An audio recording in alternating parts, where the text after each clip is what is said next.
श्री शिवाय नमस्तुभ्यम। हर हर महादेव। प्रिय श्रोताओं, आज के इस वीडियो में हम आपको सुनाएंगे सोमवार के व्रत की कथा। सोमवार के दिन सोमवार के व्रत की कथा सुनने से, सोमवार का व्रत रखने से सभी प्रकार की मनोकामनाएं पूर्ण होती हैं। अगर किसी वजह से व्रत नहीं भी रख सकते तो भी कथा तो अवश्य सुननी चाहिए। कथा सुनने मात्र से ही जीवन के कष्टों का निवारण होता है और भगवान शिव की कृपा प्राप्त होती है। तो आइए सुनते हैं सोमवार के व्रत की कथा। परंतु उससे पहले आपसे एक अनुरोध है कि अगर अभी तक आपने हमारे चैनल को सब्सक्राइब नहीं किया है, पहली बार चैनल पर आए हैं, तो चैनल को सब्सक्राइब करके बेल आइकन पर क्लिक कर लीजिए। और अगर आज की कथा आपको अच्छी लगे तो लाइक अवश्य करिए, क्योंकि आपके लाइक से हमें ये पता चलता है कि आपको हमारा वीडियो पसंद आया। तो चलिए अब हम शुरू करते हैं आज सोमवार के व्रत की कथा। एक बहुत ही धनवान साहूकार था। उसको धन आदि किसी प्रकार की कोई कमी नहीं थी, परंतु पुत्र न होने के कारण वह अत्यंत दुखी रहता था। वह रात दिन इसी चिंता में रहता था और इसलिए वह पुत्र की कामना के लिए प्रत्येक सोमवार को शिवजी का व्रत और पूजन किया करता था। सायंकाल वह शिवजी के मंदिर में जाकर दीपक जलाया करता था। उसके इस भक्ति भाव को देखकर एक समय पार्वती जी ने शिवजी महाराज से कहा कि हे महाराज, ये साहूकार आपका अनन्य भक्त है और सदैव आपका व्रत और पूजन बड़ी ही श्रद्धा से करता है, अतः इसकी मनोकामना आपको पूर्ण करनी चाहिए। तब शिवजी ने कहा, पार्वती, ये संसार कर्म क्षेत्र है। जैसे किसान खेत में बीज बोता है वैसा ही फल काटता है, उसी प्रकार संसार में जो जैसा कर्म करते हैं वैसा ही फल भोगते हैं।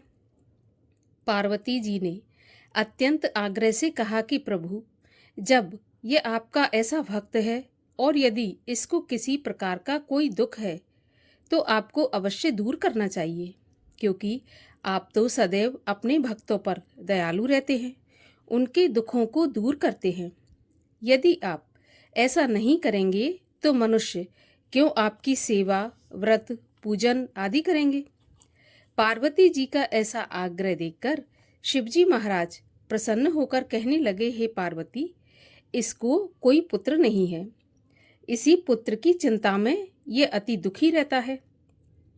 इसके भाग्य में पुत्र ना होने पर भी मैं इसको पुत्र की प्राप्ति का वरदान देता हूँ, परंतु ये पुत्र केवल 12 वर्ष तक ही जीवित रहेगा।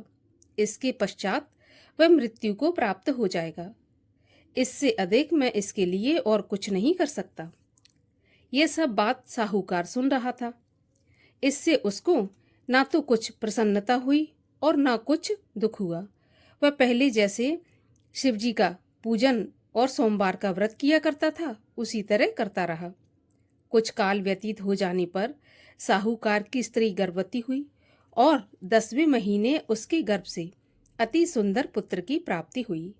साहूकार के घर में बहुत खुशियां मनाई गई, परंतु साहूकार ने उसको केवल 12 वर्ष की आयु जानकर कोई अधिक प्रसन्नता प्रकट नहीं की और न किसी को यह भेद बताया। जब वह 11 वर्ष का हो गया तो उस बालक की माता ने उसके पिता से उसके विवाह आदि के लिए कहा, परंतु वह साहूकार कहने लगा कि मैं अभी इसका विवाह नहीं करूंगा, इसको काशी जी पढ़ने के लिए भेजूंगा।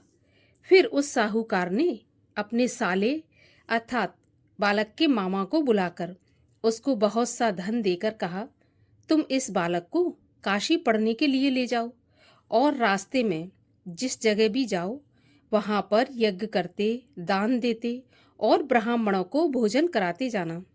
इस प्रकार वह दोनों मामा और भांजे सब जगह यज्ञ करते और ब्राह्मणों को भोजन कराते जा रहे थे। रास्ते में उनको एक शहर पड़ा। उस शहर के राजा की कन्या का विवाह था और दूसरे राजा का लड़का जो कि विवाह के लिए बारात लेकर आया था वह एक आंख से काना था।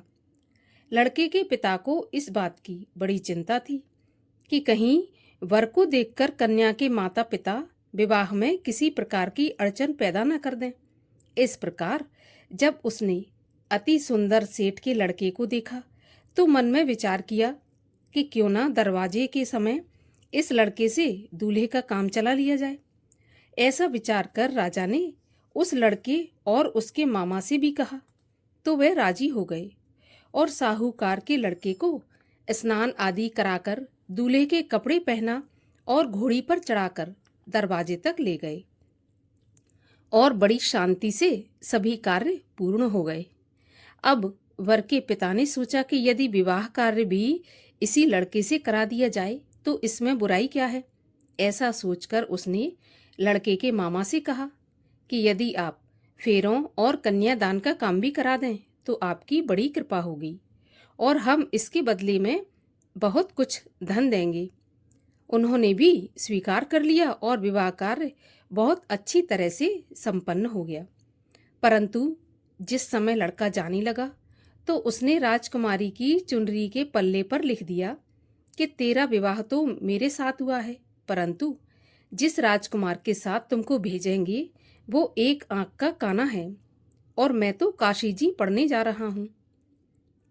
उस राजकुमारी ने जब अपनी चुनरी के पल्ले पर ऐसा लिखा देखा तो उसने राजकुमार के साथ जाने से मना कर दिया और कहा कि ये मेरा पति नहीं है, मेरा विवाह उसके साथ नहीं हुआ और जिसके साथ मेरा विवाह हुआ है वो काशी पढ़ने गया है।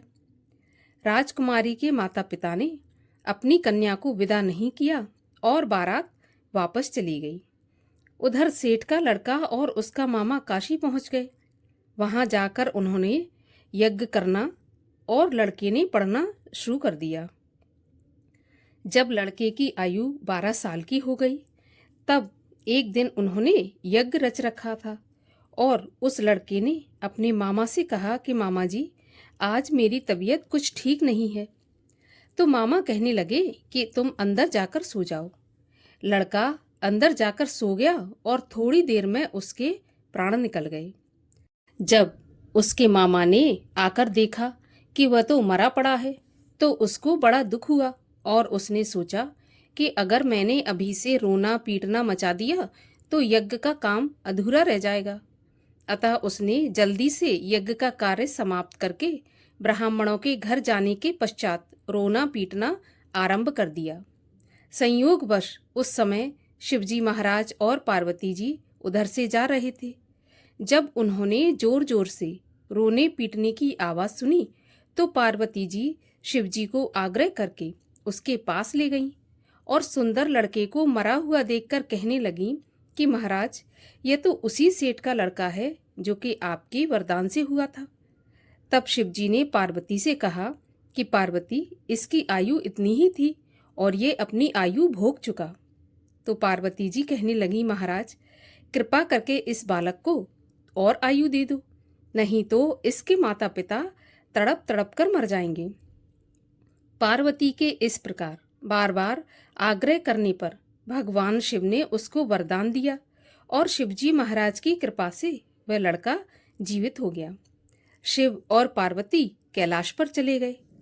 तब वह लड़का और उसका मामा उसी प्रकार यज्ञ करते अपने घर की तरफ चल पड़े और रास्ते में उसी शहर में आए जहाँ पर उस लड़के का विवाह हुआ था। वहाँ पर आकर जब उन्होंने यज्ञ आरंभ कर दिया तो उस लड़के के ससुर ने उसको पहचान लिया और अपने महल में लाकर उसकी बहुत आवभगत की। साथ ही बहुत सारे धन और दासियों के साथ बड़े आदर और सत्कार के साथ अपनी लड़की और जमाई राजा को विदा किया। जब वह अपने शहर के निकट आए तो उसके मामा ने कहा कि पहले मैं तुम्हारे घर जाकर खबर करके आता हूँ। उस समय उसके माता पिता अपने घर की छत पर बैठे हुए थे और उन्होंने ये प्रण करके रखा था कि यदि हमारा पुत्र कुशलता पूर्वक घर आ गया तो राजी खुशी नीचे आ जाएंगे, नहीं तो छत से गिरकर अपने प्राण दे देंगे। इतने में उस लड़के के मामा ने आकर ये समाचार दिया कि आपका पुत्र आ गया, परंतु उनको विश्वास नहीं हुआ। तब उसके मामा ने शपथ पूर्वक कहा कि आपका पुत्र अपनी स्त्री और बहुत सारा धन साथ लेकर आया है। तो सेठ ने बड़े आनंद के साथ उसका स्वागत किया और वह बड़ी प्रसन्नता के साथ रहने लगे।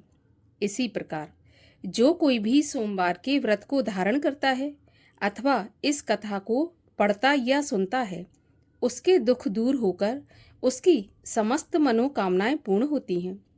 इस लोक में नाना प्रकार के सुख भोग कर अंत में सदाशिव के लोक की प्राप्ति होती है।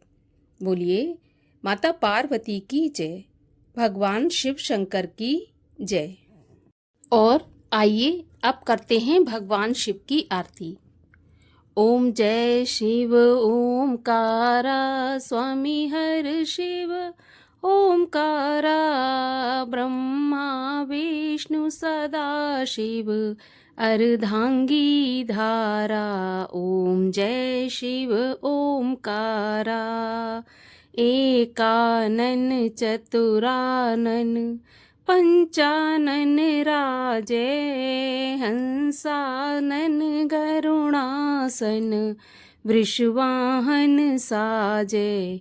ओम जय शिव ओमकारा दो भुज चार चतुर्भुज 10 भुज ते सोहे तीनों रूप निरखता त्रिभुवन जन मोहे। ओम जय शिव ओमकारा अक्षमाला वनमाला मुंडमाला धारी चंदन मृग मद सोहे भोले शशिधारी। ओम जय शिव ओमकारा श्वेतांबर पीतांबर बाघंबर अंगे सनकादिक ब्रह्मादिक भूतादिक संगे। ओम जय शिव ओमकारा कर में श्रेष्ठ कमंडल चक्र त्रिशूल धरता जग करता जग हरता जग पालन करता। ओम जय शिव ओमकारा ब्रह्मा विष्णु सदा शिव जानत अविवेका प्रणवाक्षर के मध्य ये तीनों एका। ओम जय शिव ओमकारा त्रिगुण शिव जी की आरती जो कोई नर गावे कहत शिवानंद स्वामी इच्छित फल पावे। ओम जय शिव ओमकारा। बोलिए शिव शंकर महादेव की जय।